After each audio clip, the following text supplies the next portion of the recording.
Hello, today I'm here with Patrick Mizik, an adoptive parent. So, first, why don't you go ahead and introduce yourself?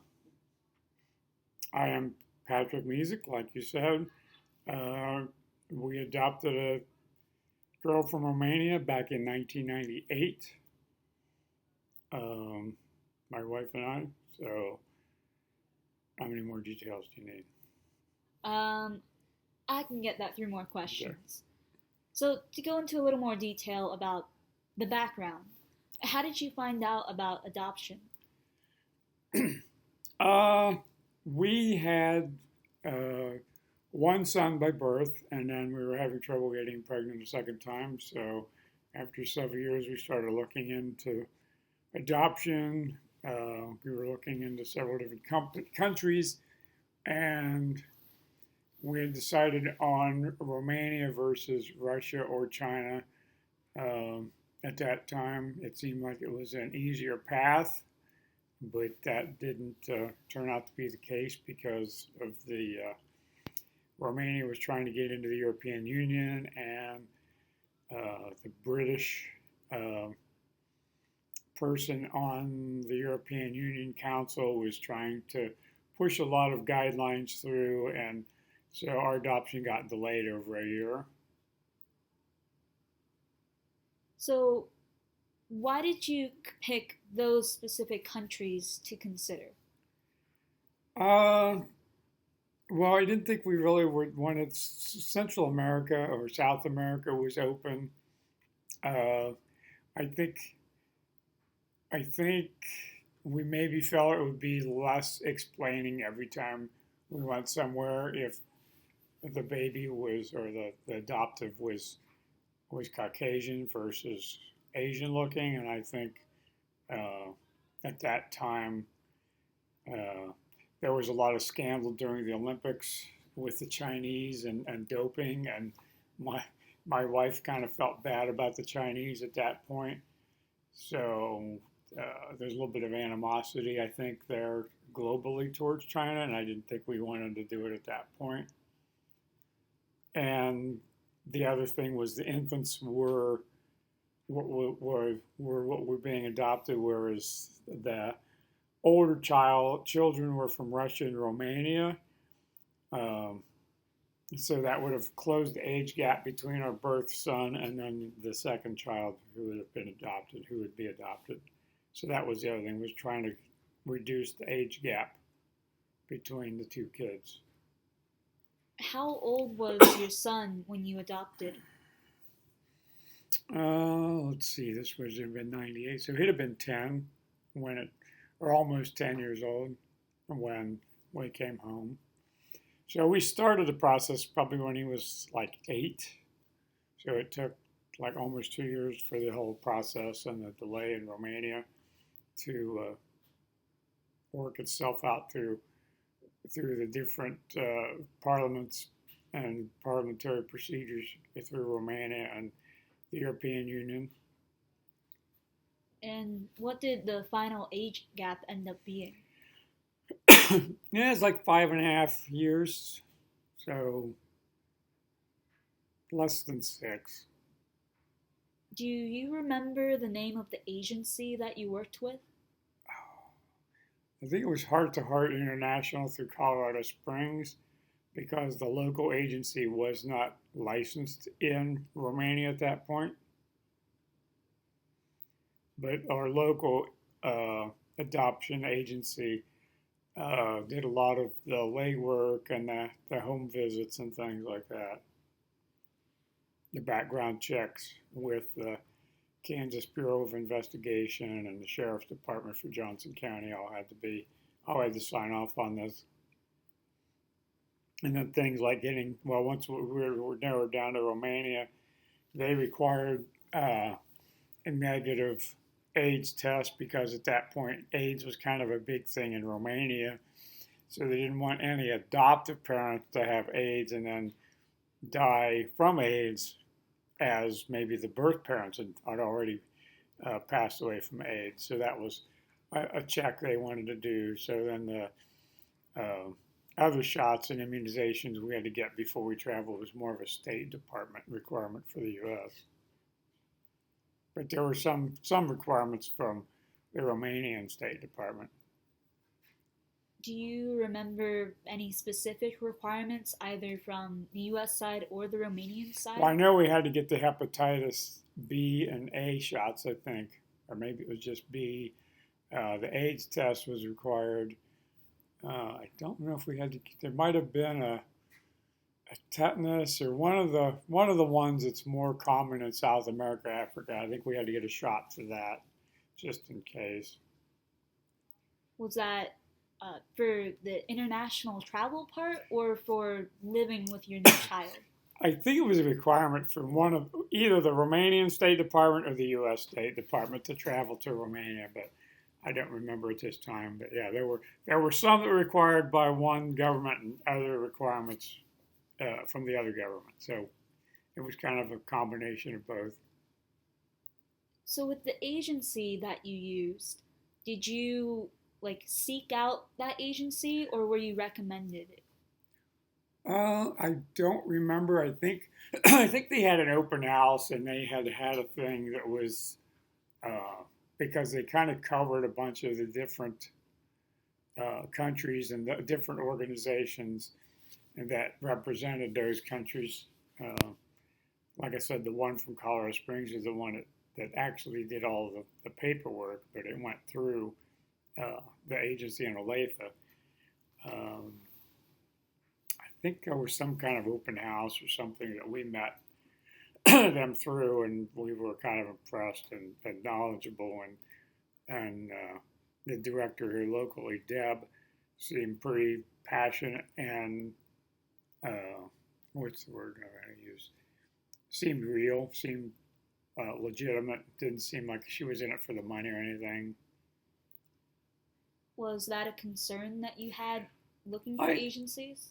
I think so. That there was seemed like there was a lot of money needed in the international adoptions, and I think you kind of wanted to sort out those that may have been in it just for the money, or maybe it had businesses in those countries and kind of picked up adoption as a secondary business because there was a lot of as these countries opened up after the communists fell in Europe.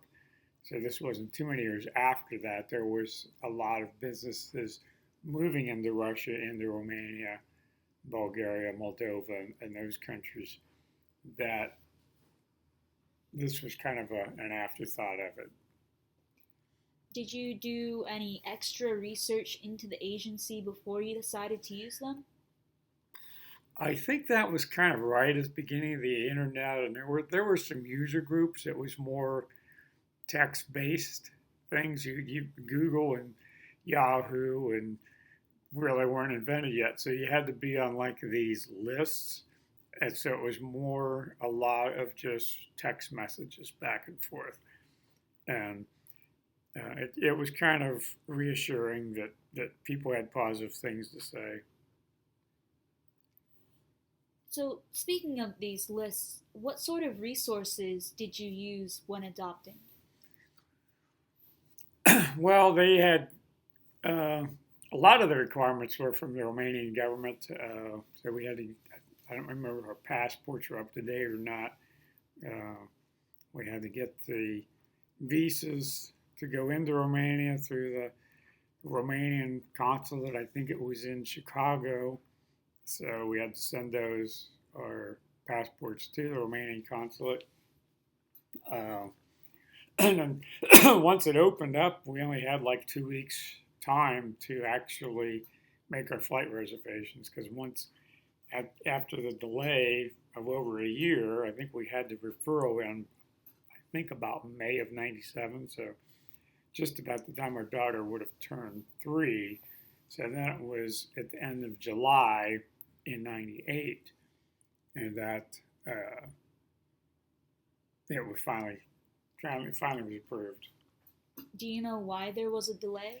Well, the Contessa, or I think that's what her title was in Britain, was at one point wanted the Romanian families to adopt these kids, but under uh, the Romanian president at that time, Ceausescu. I think he even outlawed birth control. So there was just a huge population growth of kids under 6 or 8 years old, and all the Romanian families that could adopt did adopt, and there was just too many. I mean, there were hundreds of thousands of kids that were in the orphanages that would have been kicked out on the street at age 16. So I think she realized that at this point the average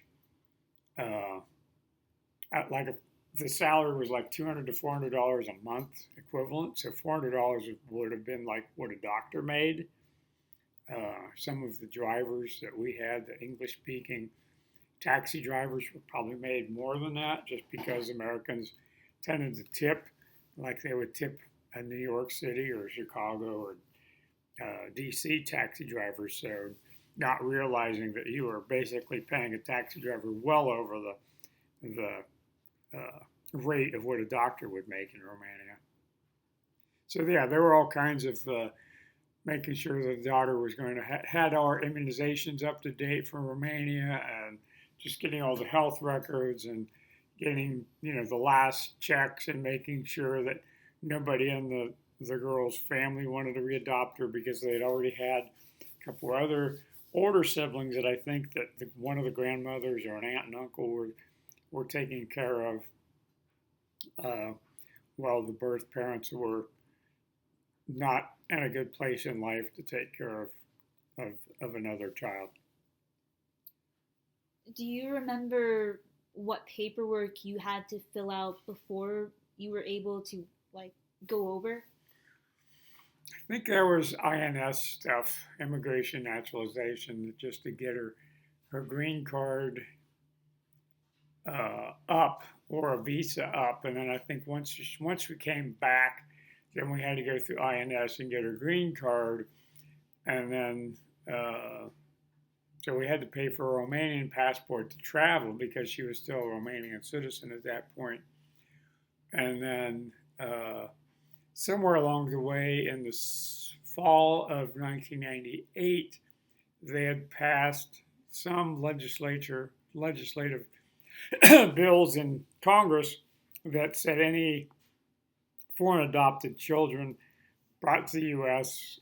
as a youngster under age 16 would automatically qualify for American citizenship. But I think when we started, I think it was like a $1,500 fee to process the citizenship paperwork. So we had started that, but I think at the end, the fact that it was more of a green light, it did get the paperwork going faster. But just a follow-up visit with the INS, the person that was our caseworker working on this transferred another federal government job, and nobody picked up any of the files on her desk in like 3 months. So it just sat there.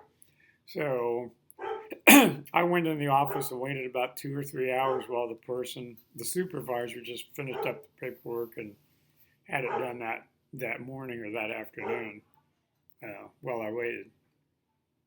So the adoption was finalized in the United States?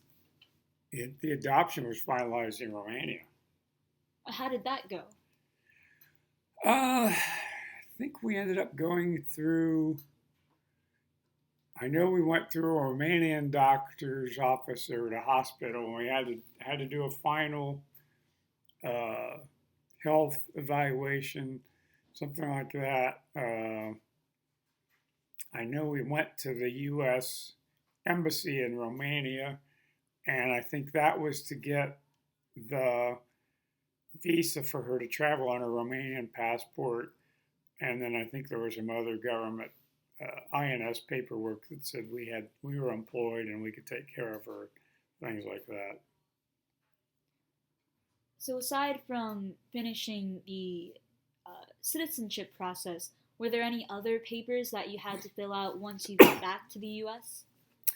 We did apply to Kansas to have her Romanian birth certificate transferred to a Kansas birth certificate, which wasn't proof of citizenship, but it was proof of age for like soccer or whatever, or start school. So you had something for proof of age proof, and just to give her that documentation.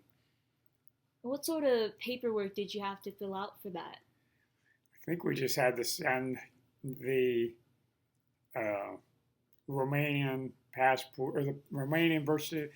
I think some of the fees that were there were uh, Romanian to English translations and had to be stamped by somebody at the different health agencies and the Romanian State Department agencies and certified that the documents that were written in Romanian and translated to English were accurate.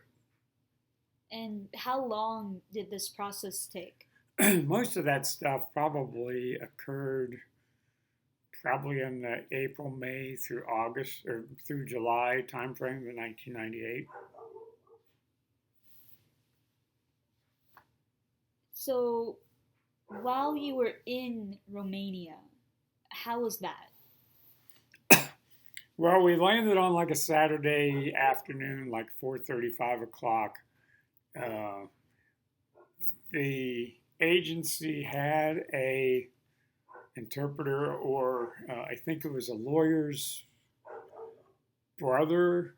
There was a Romanian lawyer, and her brother was the driver. And there was another guy somewhere related, and he was kind of the tour guide for the other family. Because there were three families from the Kansas City area adopted at the same time.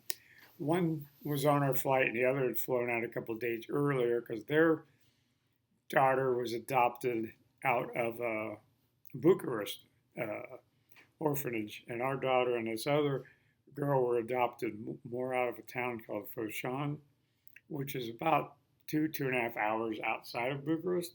So it was a long drive up there. It turned out that the other younger girl, that would have been the orphanage that our daughter was in months prior. So I think she moved out there right around the time she had turned 4. So she'd only been out to the one that was more out in the country and not so much in the downtown. Foshan was about 100,000, 110,000 person city. So the other one was about 15 kilometers outside of town, out in the farming and vineyard area.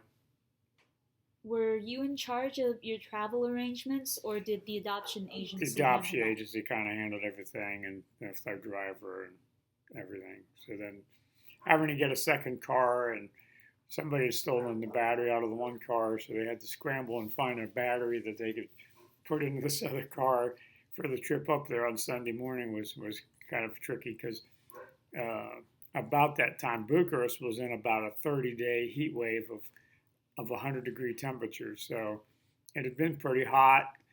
Uh, the place they had put us in was an apartment building on the 7th floor.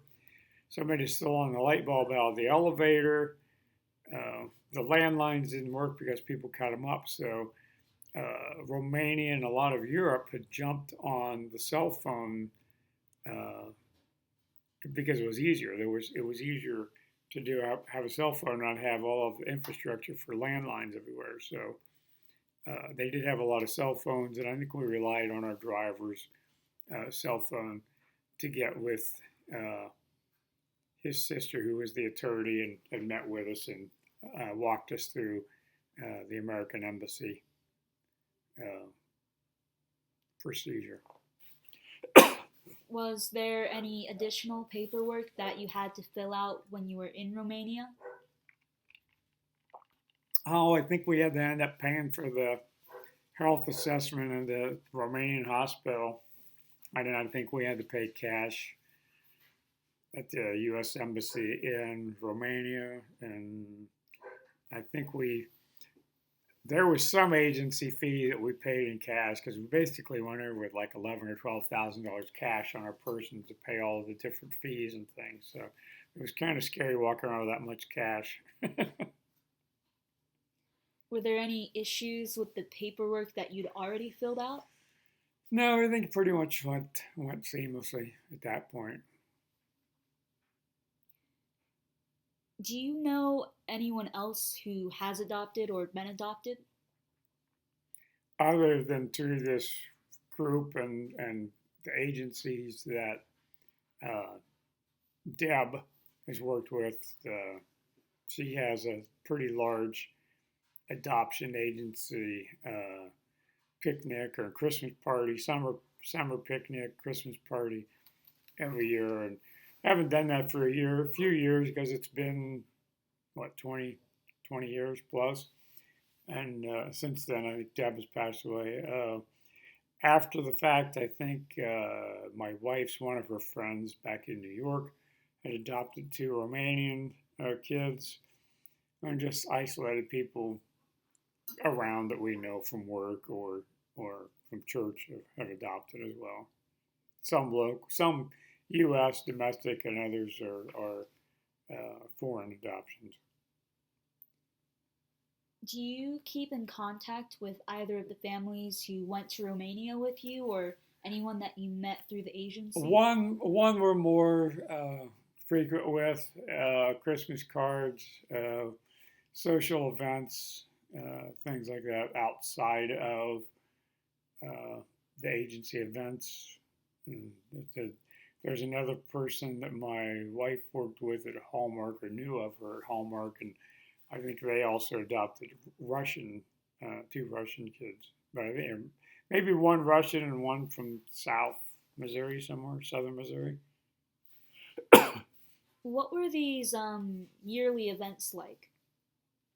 Oh, it was more like get-togethers, just social to meet for the parents, and the kids would get together. So it was like the kids would be on the playground, and the parents would be up under the picnic shelter, just chatting or whatever. Did you ever exchange any tips or advice regarding adoption or parenting? Oh, yeah, there was quite a bit of information as far as learning disabilities and everything like that, and health things, and different rickets or different diseases that they may have had growing up in Romania, and how that worked. But those were larger internet groups over the years, and I think some of those were maybe Facebook. Had transferred to Facebook at that by that time as it was becoming established. Is there any advice that either you received or you gave that was particularly helpful or memorable? Not that I could think of. I mean, there was just so many things. Was it legal procedures, or was it personal advice? I don't know. It's kind of hard to draw the line. It was just such a information overload once we got closer to the time, and once it occurred, and the home visits and everything else. It was just a lot of a lot. It was just a blur of activity. Did any of them come to you or your wife for advice? I think my wife had email or other groups information exchanges at that time. Did you know anyone who had adopted before your adoption? There was another family in town that my daughter and their adopted daughter are still good friends to this day. Uh, we had our referrals early at that same time in 1997 in the spring. For whatever reason, their adoption wasn't held up, so they went over around 4th of July. So they had about 13 months jump on us. So we had been in contact with them. I guess they had probably been, take this, pack that, take as many over the counter medicines as you can. And I think that one of the things, the expectation was take uh, clothes over because the adoption agency families were kind of underpaid, and any clothing you could donate to them, any kind of over the counter meds, children's anti-diarrhea medicine, uh, what's the one? Tylenol, generic Tylenol for babies and things like that, diaper rash ointment maybe, stuff like that that would travel pretty easily. I mean, we couldn't take diapers. It was just too bulky, and you didn't want a lot of things because at this point you're trying to keep the Romanian economy up and running, so you want them to purchase some of that stuff locally. So it was a balance between things that were readily available in the U.S. and not available in Romania versus things that were available in Romania that you wanted to keep that economy going by purchasing it there. Could you go into more detail about what exactly it took for your family to be cleared for adoption? Well, there was letters that both of our employers had to fill out, saying that we had stable jobs and we had this many years in office, and I think we had to declare what our uh, annual income was at that point to state that this and that, and um, I don't know if there's anything from the bank that we said, hey, we have this much on our mortgage, but yeah, it's a lot of private information had to be revealed. I don't remember all the details, but yeah, there was a lot of stuff. And like I said, we had to go through the Kansas Bureau of Investigation and Johnson County Sheriff. I think the Leawood Police Department ended up doing our fingerprints, so they ran the fingerprints through everything. So there was some background checks and all that. What role, if any, did religion play in your choice to adopt? I'd say it was probably more than 50%, because you've got to be somewhat just from a Christian side, do unto others, and if you have enough, then share the wealth kind of thing. So I think that was probably a big part of it. And we didn't want our son growing up as an only child because you hear so many stories of only children being spoiled and just being overly protective. But having a second would probably balance things out in the long run.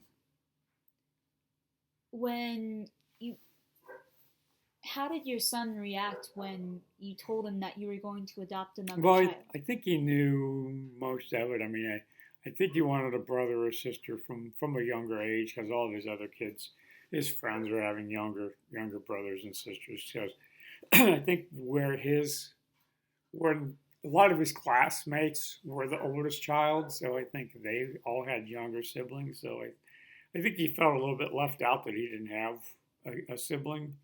So I think he was looking forward to it. When you brought up the subject to him, how did you explain what adoption was? I think he was at that time he was 8.5 years old, so I think he knew what it was, and basically that it didn't have to be explained too much to him because I think there was would been the different things, and I think he'd been to some events before the adoption occurred. So I think we'd gone to some of Deb's agency's social events, so I think he knew what all of this entailed. Did he ask any questions about adoption? Oh, not so much. Just kind of how old is they going to be? Boy or girl? He liked, you know, thought she was cute when I saw the pictures, and he was pretty excited about it. Did you ever try to explain the legal side of adoption to him? No, it never really came up. I don't think it didn't really come up. And when you got your daughter and you brought her over, did you ever plan to tell her what adoption was? I think that she knew at that point that being almost 4.5 at that time, she obviously knew she was being uprooted. You just can't not explain it. It's not like adopting somebody at 2 weeks old and they've never known anybody different. I mean, memories don't start occurring till you're 18, 24, 36 months old. So uh, a younger one, you could probably sneak it past them, but somebody that's well over 4 years old, I don't think you're going to sneak it past them. And the fact that we had all these other events 2 or 3 times a year, it just reinforced it or let them know that, hey, you really were adopted. But And how did you explain adoption to her? well, I just said that, hey, your parents weren't able to take care of you, and they'd asked for help, and that's where we came in. Were there differences in the way that you explained adoption to your biological son versus your adopted daughter? Probably not a lot of difference. I mean, other than the fact that the age gap was 5.5 years old. So, I mean, uh, there's things that we explained a lot more details to her after she turned 18. Then, uh, so it's not that big of a difference. I mean, they both know a lot of the same information. Did your daughter ever ask any questions about adoption? Oh, she's asked if it would be worthwhile to look up her birth parents from time to time because she does have some other friends from Romania that had bad experience either with their adoptive parents when they were after they came back from Romania and said, "Hey, your birth parents did this or birth parents did that," and some of them were more positive about their birth parents versus and more negative towards their adoptive parents, and then others were, I'd say probably 2/3 were a lot more positive about their adoptive parents than they were their birth parents. They were just negative experiences meeting their birth parents. Do you, or what are your opinions on searching out birth parents? I don't think it'd be acceptable because there were just the whole medical and allergies and all the health history that you don't really know. That would be a plus. But under the extenuating circumstances, I don't know if it would be a good idea to meet the birth parents at this point. Maybe a sibling, one of the two siblings that was in the paperwork, would be interesting, or may be worthwhile to look up eventually at some point.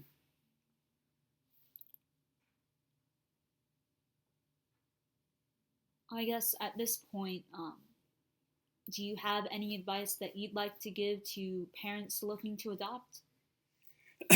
To just go in with an open mind and know there's going to be a lot of paperwork and a lot of it may not seem required, but obviously there's been issues in the past that make some of those background checks and dotting the I's and crossing the T's required because there might be people that are in it for the wrong reasons or uh, people that could not handle a mental or health challenge and ask that the child be unadopted, I guess, is whatever the term would be. But those are rare, maybe 0.5% or so of adoptive parents just can't handle the person's health or mental issues that have come through all of the turmoil and suppressed memories and things like that. But yeah, I think the earlier it happens, the less bad memories could crop up at a later point. Alrighty. To end this on a hopefully happier note, how do you remember feeling the first time you saw your daughter in person? It was pretty exciting. I mean, right up there with the birth of a biological child. Similar. Um, Obviously, the older one was able to hug you and grab onto you, whereas the baby is just kind of helpless. But yeah, very very similar feelings. Well, thank you for your time, Patrick. Okay.